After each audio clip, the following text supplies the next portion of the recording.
Hello, dear creatives, and welcome to the course How to Be Creative. I congratulate you. You'll become real creatives after taking this course. Let's get right into it. What does it mean to be creative? In order to understand it, we'll go far into the 20th century and get acquainted with Joy Paul Guilford, who coined the term. But I'll tell you a secret. If you want to be really creative, you shouldn't care about what Paul Guilford said.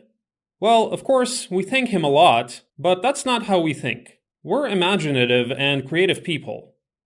Our job is to introduce the term ourselves and come to the conclusion that other people have done everything wrong. That is, today you and I are redefining the term. We're going to answer the question, what is creativity? However, there's a little nuance. By the word creativity, we also mean that it's something unique. This means that to say that other people got it all wrong and formulated it wrong, we need to know about all those people.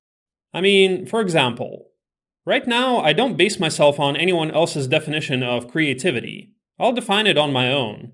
But to my great regret, it would turn out that someone formulated it exactly the same way. Therefore, as a creative person, I'm very sensitive and probably I'll get upset.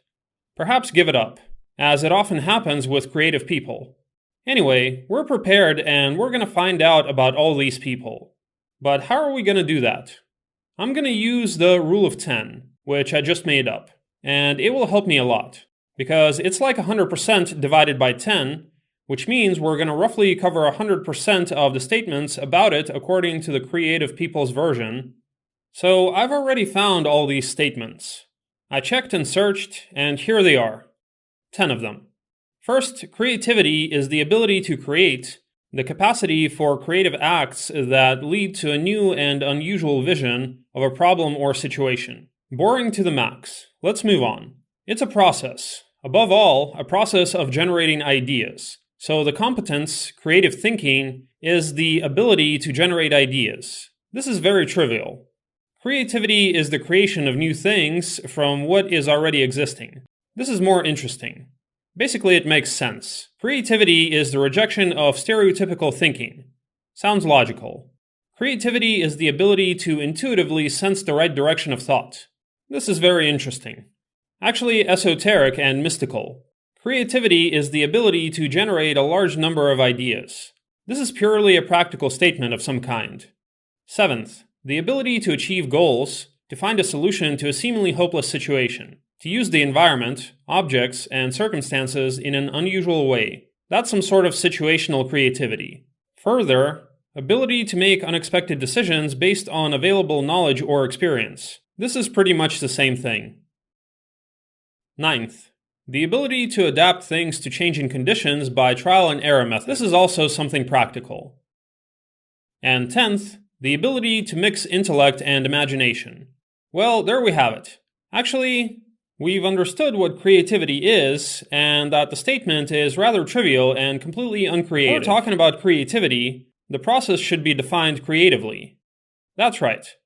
And I congratulate you. We move on to the first task, namely, to define the meaning of creativity, so that people will believe it, so that people will say, that's the best definition.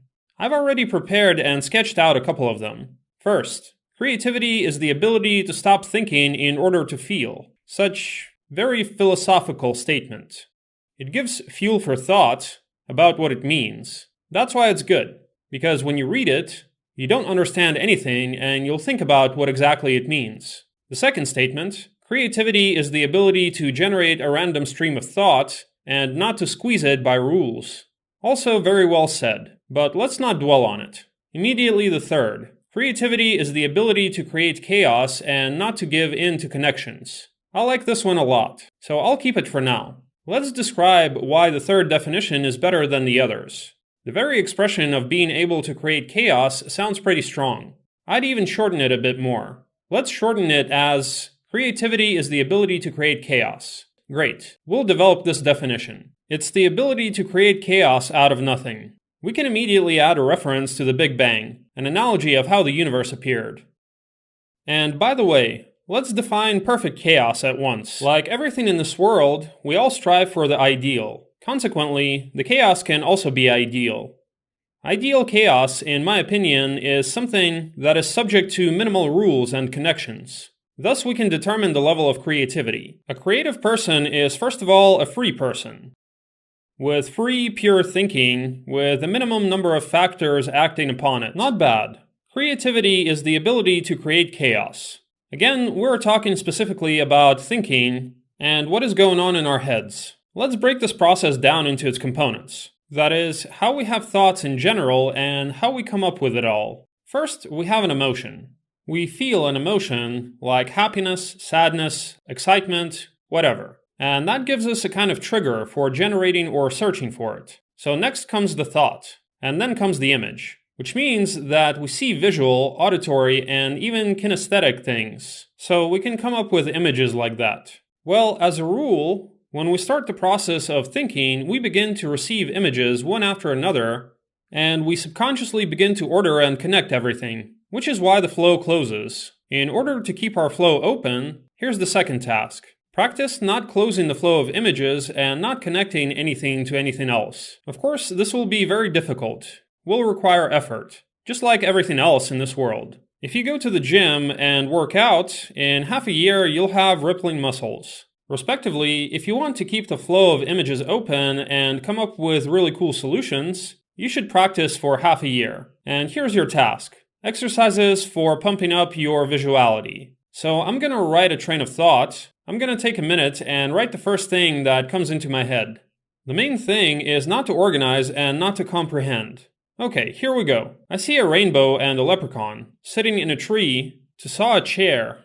Apples fall from the sky to the clouds, where pink flamingos watch a sunset movie, with pianists playing and whales swimming on the asphalt. Well, that was the first try. Let's go again. The car is going fishing and catching fish. Coins and glasses are looking behind jackets with no TV, and the seeds in the hair of the giraffe who swims across the sky to pick up the hedgehog who is juggling hedgehogs. These are 2 scenarios, but your task is to make 10 of them. I mean, spend 10 minutes of your time and generate 10 of these scenarios. So this is how we started the flow of images out of nothing. That is, we sat there, we didn't think about anything, and suddenly we came up with these scenarios. We didn't have them, and now they have appeared. But in fact, they are all the result of our creation. They have always been with us, we just brought them to life. So we have 3 introductions here. Chaos from nothing, chaos from something, plus a goal/sense. So chaos from nothing. Let's take an analogy. Then it's a big bang. You have to be emotionally fulfilled to trigger this process. A kind of inspiration, and so on. You should have certain emotions, and then it'll be easy to start that flow. You know, sometimes there's no inspiration and nothing comes to mind because you're emotionally drained. So you need to quickly go and fill yourself emotionally to start chaos out of nothing.